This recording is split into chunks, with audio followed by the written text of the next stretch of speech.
साराणी महांती मु विजु जनता दलर होची उपसभापति उत्कल सम्मेलन में उपसभापति आज जहाँ नाम नहीं कि आम ठिया होइचु जो विजु बाबू से अमर आत्मार सद्गति हो। आज जो कथा कहले विजु बाबू को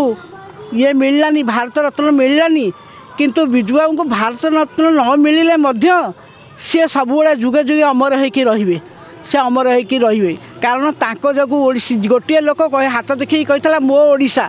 आउ केहिमती कहि नथिले मो ओडिशा ए जो भाई कहले ज्ञाननगर सही करछंती से विजु बाबू ज्ञाननगर करछंती ये को से मु जाई कि सेतबेले से देखा देखी करथली से ज्ञाननगर से चली गला परे आम ये पूरी स्वर्गद्वार मान्यता बढ़ी दैछन 7-7टा प्रधानमंत्री आछंती। आज जो महिला माने आज जो 50 भाग महिला माने आज आसीछंती तांको जोगु से कहते जीवन में मुझे चली जी पुणी वर्षा भाया बारी भाया रही तांकरी ना रे आज दल चलती 24 वर्ष है पुओ आउ दीपादे आगे जाइछंती। आज महिला माने जेते उठी विजु बाबू जो विजु बाबू भाया लोक आउ जन्म नेबेनी कि भाया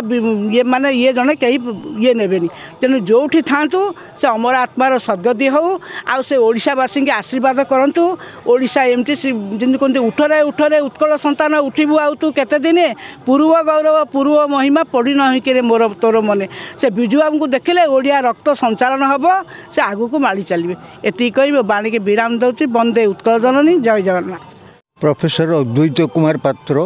राज्य सभापति उत्कल सम्मेलन। सर कौन कहे विजु बाबू तो आज पर्यटन भारत रत्न मिलानी कि जहाँ आप श्रद्धा सुमन स्वरूप आप दौरान सब जन्मदिन हो कि आउ अन्य मैंने भूल विजु बाबू एवं विजु बाबू कलिंग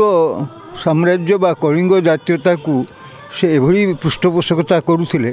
से जेते अनुष्ठान जो गढ़ुले बा किए गढ़िले से से प्रोत्साहित करुले कलिंग शब्द को रखापी भी भारत रत्न दि जापारनी विजु बाबू को भारत रत्न देवा उचित किंतु ओडिशा को केंद्र सरकार बा दिल्ली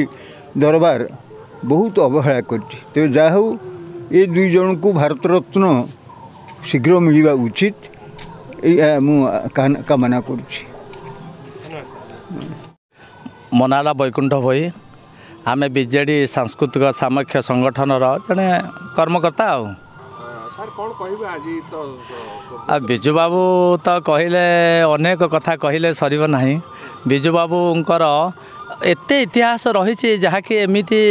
जीवन में केवे क्या कौटी आम पाइबुने कहीं आम 92 मसीह विजु बाबू को जाचु जे विजु बाबू आमर कलिंग कुटीर 92 मसीह ज्ञाननगर प्रथमे करते जेहेतु तांको बहुत कथा अच्छी तेणु बाकी आम ये कहबू 27तम श्राद्ध दिवस रे विजु बाबूंकर अमर आत्मा महाप्रभु सद्गति दियंतु यही हूँ आमर कामना एतिके आमर आशा एवं बीजेडी सांस्कृतिक समक्ष संगठन समस्त से बाबदे समस्ते तत्पर एवं समस्त सहयोग ए कार्यक्रमटी आम आज